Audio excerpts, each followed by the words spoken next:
There's a popular question that is asked by a number of commentaries based on an observation that, as you may already be aware, when the rabbis refer to biblical holidays, they sometimes give them different names from the names that they are known in the Chumash. For example, what is Passover called in the Torah? Chag HaMatzot. And yet, what do the rabbis call it? Pesach. And so, of course, the question is, well, why would the rabbis assign it a different name? If it's known as Chag HaMatzot, why call it Pesach? And so there are many answers to this question. The answer is that's given most often is that God, when he identifies the holiday, commemorates for himself the thing that is so remarkable about the Jewish people, vis-a-vis that holiday. And when we commemorate the holiday, we think about what is most remarkable about Hashem, vis-a-vis that holiday. So God calls it Chag HaMatzot because he says, look at my people. Look how dedicated they were when they were leaving Egypt, that they left with just the dough on their backs, not even waiting for the dough to rise. Or look how they were afflicted for hundreds of years, not eating lechem oni, the bread of affliction. Right? And when the Jews think about the holiday of Passover, they think about, look at the love that Hashem has for us, that when all of the firstborn were dying, he passed over our homes, showing us how special we are to him. And look at that protection that we can look to towards the divine, towards Hashem. He can protect us and watch over us with divine scrutiny. Okay, so that would explain the difference in name for Pesach. Sukkot is called Chag HaSukkot in the Torah, and yet it's just called Chag in the Talmud. That has its own reason as well. Shavuot is called Chag HaShavuot, the festival of weeks in the Torah. And in the Talmud, what is it called? Atzeret. It's called Atzeret. Not Shemini Atzeret, which is a separate holiday. It's simply called Atzeret. So if you're learning Mishnah, and it talks about the sacrificial service on Atzeret, it's referring to what was done on Shavuos in the temple. Okay? So the question is, what does the term Atzeret have to do with the holiday of Shavuos? Now, what does it mean, la'atzor? To stop. Okay, you should all know that, because if you don't, you're going to be in trouble next time you take a bus in Israel. You get on the bus, and the driver's about to go past your stop. What are you supposed to say? Nahag, nahag, atzor. Rega means wait, a minute. But atzor means stop. Okay? Stop sign says that. You better know if you're driving also what atzor means. Otherwise you're going to be really in trouble. Okay? So that's what Atzeret is, a time of stopping. It's also a time of collecting in or gathering in or accumulation. And so the question is, what does that have to do with Shavuos? You know, if you understand Shmini Atzeres, it makes very good sense why Shmini Atzeres is called Shmini Atzeres in the Torah, because it's a time of stopping all of the holiday season, and it's also a time of just gathering everything into your barn after the long agricultural season of harvest. Now everything goes in, everything is gathered in. Yes? So that makes sense, but what does that have to do with Shavuos? So comes along the Berditchever of Levi Yitzchak in his Kedushas Levi, and he gives us three answers. He says, Nishalti b'medinas Lita, I was asked by those Litvaks, Mipnei ma nikra Chag Shavuos b'shem Atzeret. Why is it called by the name Atzeret? V'halonu nizkar b'Torah shem Atzeret rak b'shmini Atzeret. The only time we find the word Atzeret is in the context of Shmini Atzeres, the day after Sukkot. V'heshavti b'shlosha ofanim. And I gave three different answers. Ofan echad hu al derech hapshat. He says the first answer is the simplest approach, which is Halo nir'eh b'chol hachagim Yesh bahem shnei minei avdut lahaborei baruch hu. Every other holiday except Shavuos, there are two modes of worship. Two modes of worship. Ha'echad hu ba'asiyat ha'mitzvah ha'shayach lechag ploni. The first is proactive, to perform the mitzvah that is germane to that holiday. The Pesach achilat matzah v'domehen. So for example, on Pesach, we eat matzah, we eat maror. You do proactively the mitzvah. And v'habet hu isur asiyat melacha. And the second mode of worship is refraining from doing work. So you've got the proactive and the passive in every holiday. The mitzvah and the refraining from doing malacha, doing work. Uvechag Shavuos eino ken. But on Shavuot, there is no proactive mitzvah. What mitzvah? There's no lulav, there's no matzah. Cheesecake is not a mitzvah, right? It's a made up thing. Eating dairy. That's a made up thing. I mean, it's a minhag. But it's not a mitzvah. There's no biblical commandment. Thou shalt eat blintzes. Rak mitzvah. He says, rak mitzvah echat. There's only one mode of worship. Dahainu sha'anu ne'etzarin me'asiyat ha'melacha ve'al zeh nikra b'shem atzeret. The only thing that we can do on Shavuos is atzor. Stop work, refrain from work. And therefore, it's called atzeret to remind us that that is the only mode of worship on Shavuos. That's the only way that it is recognizably a holiday, because there is no positive commandment that is associated with this holiday. Yes? Isn't it also to stop counting, because we count the days and the weeks until the... That's true, although the Sfirah, we're going to get to that in the second answer, but Sfirah is not really connected directly to Shavuot. It's true, it happens to be that we stop counting, but we also don't count on every other day of the year except during the period of Sfirat HaOmer. So perhaps you could add that onto this as an adjunct, but his point is that the simplest way of looking at it is that it's a way of singling out Shavuot as the only one of the Shalosh Regalim where there is no proactive aspect, but only a refraining aspect. Atzor. Okay? Next, Ofan Habet, second answer.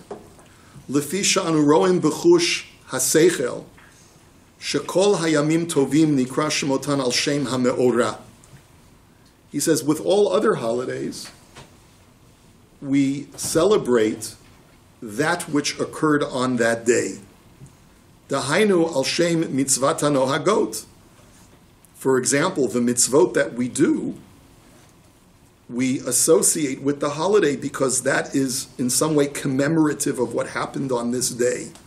V'chein sha'ar mo'adim. That's the case with Sukkot. We live in a sukkah because it's what God did for us that we're commemorating on this day. Ma she'en ken yom Shavuot, ein nikra al shem ha'me'ora, rak al shem mitzvat ha'sefira. He says, why is Shavuos called Shavuos? It's not commemorating something that happens today, but rather something that we were doing up until now. Something that we were doing up until now, which was counting the days and the weeks, or the weeks and the days. So isn't that strange? That Shavuos is unique in that respect, is that it's called a holiday of weeks, and not a holiday of what really happened on this day, which is the holiday of Matan Torah. V'hinei tzarich lahavin mipnei ma nikra yom tov hazeh al mitzvah she'avra. Why is this holiday, Shavuos, named after something that we did, a mitzvah that we did previously, and is not associated with anything? The last day of Sfira is the day before Shavuos, day 49. There is no counting of weeks on Shavuos. Shavuos marks the day when counting is over, as you said. It's not, so why call it Shavuos? That doesn't make sense. That's not the normative way of naming a holiday. It's the day where we commemorate something that we did before the holiday. Does it make sense? Mipnei shehu kamo siyum mitzvah. But we do it because it's almost like making a siyum, a a commemorative act upon the completion of a mitzvah. K'moshe amru chachamenu zal, teitei li dekad misayimi v'chulei. That one of the sages in the Talmud says that I deserve to be blessed because whenever I would finish a masechet of Gemara or of Talmud, I would make a big party.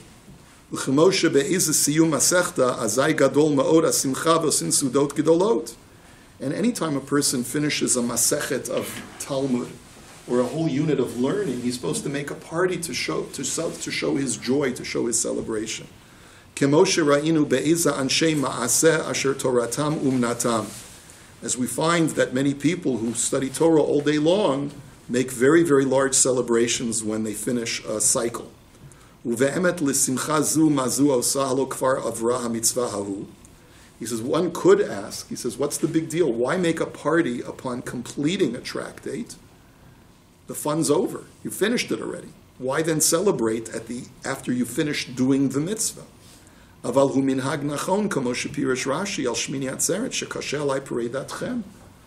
whole point of making a siyum, of having a party upon the completion of something, is the same thing that we do on Shmini Atzeres, where God says, you've done all of the service, you've had Rosh Hashanah, you've had Yom Kippur, you've had Sukkot, you've gone through that whole thing. I want us to have one day where we can celebrate each other upon having completed all of that cycle. Let's you and I just stay together for a little bit longer. It's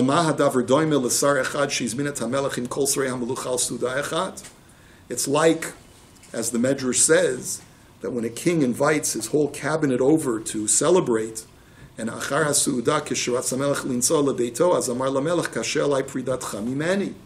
but the officer says, one of the officers who loves the king the most says, please, king, don't leave, just please spend a little bit more time with me. I'm joyous in your presence. And the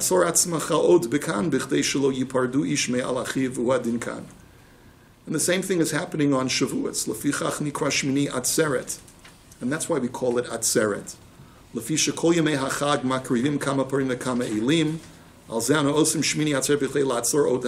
says, because all throughout Sukkot, we're doing all of these mitzvahs of the karbanot and so forth, but we have one day afterwards to celebrate and reflect on what we've accomplished. And that's why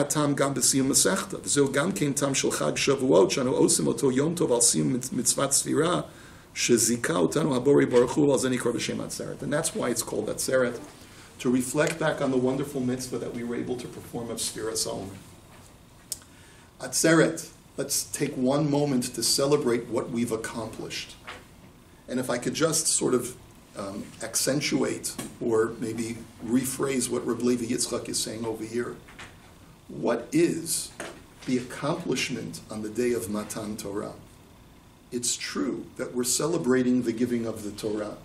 But like we say in Dayenu, the very famous line, Ilu kervanu lifnei har Sinai v'lo natan lanu et Torah Dayenu. Had God only brought us to Mount Sinai and not given us the Torah, that would have been sufficient. Sufficient reason for giving thanks.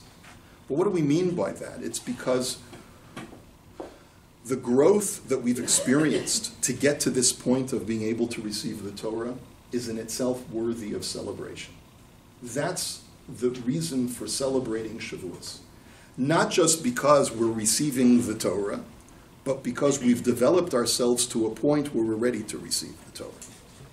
And that in itself is worthy of celebration. That's what is reflected in the word Atzeret. Not just because we were able to technically fulfill the mitzvah of Sfirat HaOmer, but rather because we succeeded in developing and progressing and evolving to the point where we now are worthy. Just 7 weeks ago we left Egypt, we were nobodies. Now we're ready to receive the Torah. That in itself, what a great accomplishment. Let's celebrate that. That's what Atzeret is. Okay? Could you just remind me what the pasuk in the Torah about Shavuos is? Chag Shavuot, Ta'aseh Lecha, right? Parshas Emor. Someone wants to pull out a chumash for me. Right behind you. There we go.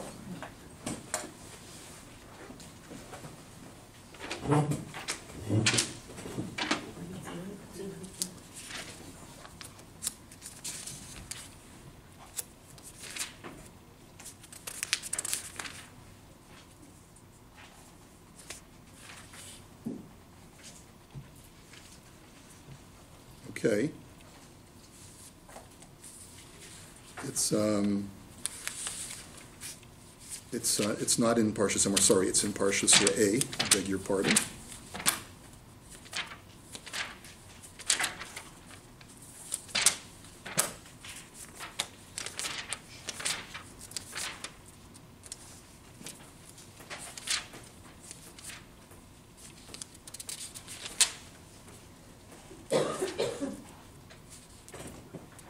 Shiva Shavuot tispor lach, mehachel chermesh bakama tachel lispor Shiva Shavuot. V'asita chag Shavuot l'Hashem Elokecha. V'sat midvat yadecha asher titein kasher yivarechecha Hashem Elokecha. So, okay? So, end of Parshas Re'eh, if you want to look at it. You're right, in Parshas Emor, it just talks about the mitzvah of counting and then bringing korban, the shtei halechem afterwards. But in Re'eh, it says chag Shavuot. Okay. Okay, so that's answer number 2. So answer number 1, atzor, right? Just don't work. That's the only recognizable feature of Shavuos because it doesn't have its own mitzvah. Answer number 2, we're celebrating having achieved getting to this point. That's atzeret. Answer number 3, ofan hagimel. Third answer, hu al pi divrei haramban, shepiresh al hapasuk, Matairu umata oreru et ha'ahava ad shetechpatz. There's a pasuk in Shir Hashirim that the Ramban analyzes. The pasuk says, what will you waken and with what shall you arouse when you have love? You cannot do that until ad shetechpatz, from the word chayfetz, until you objectify it. In other words, in order to harness love, you need to create a channel, a physical channel of that love to create an object that can represent that love. Upirish kishemagi la'adam eze hitorut shel yirah ve'ahava la'abori baruch hu, as teikuf umiyad yireh la'asot la'keli. That as soon as a person feels a sense of inspiration, of love of Hashem, or fear of Hashem, he should strive to find a physical outlet for that love. Let me create something in my life that represents that love. Hainu shiyaseh tekef eza mitzvah, which means do a mitzvah. The hainu shiyitein tzedakah, o yeshev tekef lilmodu chedomeh. In other words, Hashem has been like you mentioned, let's say you get a job promotion, right? So you can't just say, I love you, God, and then just let that dissipate.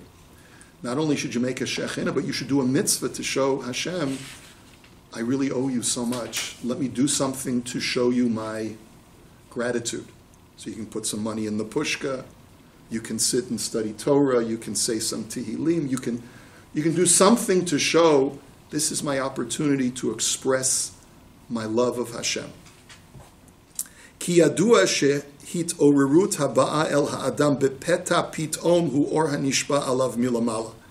Because as we know, says Reb Levi Yitzchak, that any time a person is hit with a bolt of inspiration, there's something coming from above that we cannot see, and it's hitting us.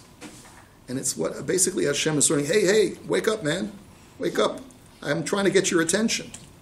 And that's part of the time why we feel inspired in life by certain things. V'nikra b'chinat neshama, and that's what we call the neshama awakening.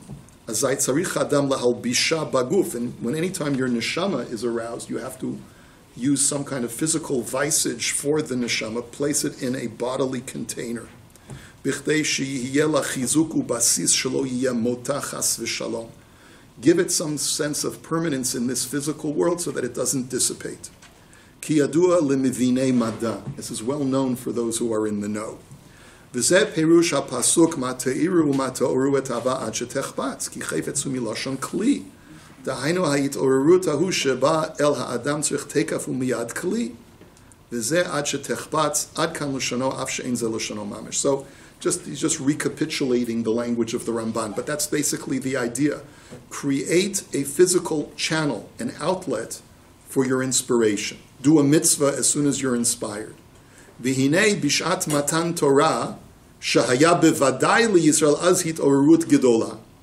Now just imagine now, The Jewish people are standing at Mount Sinai hearing God's voice. There's no question that this is the greatest moment of inspiration that mankind has ever experienced. V'lo haya lahem adayin shum mitzvah la'asot lehit'orerut keli. They didn't yet have any mitzvahs that they could perform to create that physical channeling of that inspiration. Muchrach lomar shahayu mekaimim mitzvat hagbala shehizhir Moshe Rabbeinu alav hashalom shelo liga bahar. So what did they do? The only thing that they could do is say, okay, let's just show our obedience to Hashem by fulfilling His commandment of obediently sort of protecting the mountain and not trespassing the mountain. That will be our one way, because that's the only thing we were told up until now, right? Do not approach the mountain. So that in itself was the fulfillment, the physical embodiment of their inspiration. Vehem hayu ne'etzarim miliga. And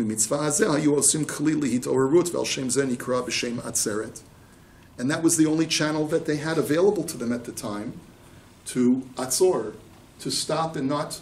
They were so inspired. They wanted to just rush the stage, as it were, and come as close to Hashem as possible, but realizing that this idea of channeling your inspiration into something that you can actually do required them to obey the commandment of not rushing the stage, not rushing the mountain.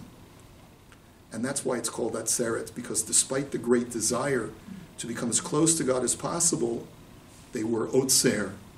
They withheld themselves from coming closer because they knew that this was a way of channeling their inspiration properly. That's the third reason why it's called Atzeret. And sometimes, and it's a very important lesson, it's the mistake that Nadav and Avihu made, by the way. They thought that if you feel inspired, rush into the Holy of Holies and show your love. No, just the opposite. If you feel inspired, don't become unbridled, but rather bridle yourself in a disciplined way to show how much you love Hashem. That's the way you show your appreciation to the Ribono Shel Olam. It's not just with complete abandon, it's with a sense of fealty and a sense of obedience that we show that we are inspired by a love and fear of Hashem. So those are the three answers of Levi Yitzchak. Answer number one, remember, Atzor. The only thing we can do on Shavuos, unlike other holidays, is refrain from work, nothing proactive. Answer number two, what does Atzeret mean? It's celebrating what we've accomplished up until now to bring us to this state. That's the Atzeret idea of the day after we've reached our goal, we can celebrate. That's what Atzeret means. And the third answer is that Atzeret represents a channeling of our great love of Hashem by being obedient instead of just serving Him with complete abandon. That's the Atzor aspect of Atzeret once again. Because of time constraints, we're not going to look at the next text, but I'm going to speak it out for you outside. If you want to get something really profound, we look at the Mei HaShiloach, which is Reb Mordechai Leiner, the Ishbitzer Rebbe. And he tells us something amazing. And it requires a little bit of thought to absorb what's going on. But essentially he says that when God nourishes us with His Torah, He does so with the same kind of pattern that the agricultural seasons work. This is the beginning of the harvest season. This is the beginning after we've worked so hard and allowed things to grow. This is only the beginning of the payoff, which on a spiritual level is what Matan Torah is about. We've gone through all of this subjugation of Shibud Mitzrayim, of the enslavement in Egypt. The giving of the Torah is the very first harvest of the gifts of God being thrust upon us. But when the harvest season begins, you really never are able to fully identify what your harvest is going to look like. You can only identify your harvest when you've got everything already harvested and everything is fully grown and harvested and waiting to be brought into the silos at the end of the season. On a Torah level, on a spiritual level as well, when Hashem first gives the Torah to the Jewish people, the Torah is infinite. Every person has still yet to determine what the Torah will mean to me. Every person is a unique vessel. The Torah is infinite. So my vessel will be able to absorb a certain aspect of Torah that is completely different from your vessel and your vessel. Each one of us draws from this infinite source something that resonates with our personality, with our way of thinking. And so therefore you may be more interested in philosophy. I may be more interested in character development. Another person may be more interested in halachic analysis. Another person may be more interested in dialectical analysis. Every person has a unique aspect of the Torah that flows into their soul. It's not really identifiable when the Torah first hits us at Har Sinai. It's all too new, it's overwhelming. And there's this infinitude of spiritual force that blows at us, and it takes time to fully absorb and to figure out what aspect of Torah is mine. You know, it's interesting, I think about this idea when I think about my own journey as a religious Jew. We start off conforming to whatever is going on around us. And as we mature and we develop, we start to figure out what is my unique relationship with God and what is my unique relationship with the Torah that He gave us and the Judaism that He wants us to observe. Every person has to figure it out for themselves. What works for you may not necessarily work for me. There are certain communalities, but ultimately we all have to make those decisions, the determinations for ourselves. What is my unique approach in my relationship to Hashem? And it takes time. It takes maturity. It takes the ability to realize that just because everyone else is doing it does not mean that it's right or right for me. Maybe right for them, but it's not necessarily right for me. And so that takes a while to settle in, to figure it out. So Shavuos is not the time yet to do that. Shmini Atzeres is the time when, in the field, the farmer is able to identify all of the harvest that he's going to be able to bring into the silo. So in the same way, by the end of Sukkot, when we celebrate Simchas Torah, that's when we can have the ability to digest, okay, I know where I am, I know where my place is in this Torah, in this world of Judaism. But Shavuos is not the time. That's why Shmini Atzeres is called Shmini Atzeres, and it coincides with Simchas Torah. But here's where the rabbis had a certain prescience, and they said like this. They said, you know something? We're going to call Shavuos Atzeres as well. Because even though you're not ready to fully identify where you belong in this Torah that was just this infinite Torah that was just thrust upon you, but you still have to start thinking about it, even though it's premature. Start thinking about what your place of atzira, of gathering in, what part of the Torah is going to seep into my very being, is going to be ne'etzar, gathered into my being. Shavuos may be too early to figure it out, but I got to start thinking about it. And that's why the rabbi said, call it atzeret, to at least get you started on the process so that by the time you go through some maturation process in your life, hopefully you'll have figured it out. But it starts immediately, that process of self-discovery and learning how I associate with Hashem and His Torah. That starts even on Shavuos. Okay? Think about it. Wish you a good Yontif. Are we on for next Tuesday? It's the day after Yontif. Are we on? Yeah, well, yeah, but okay. Why not? Okay.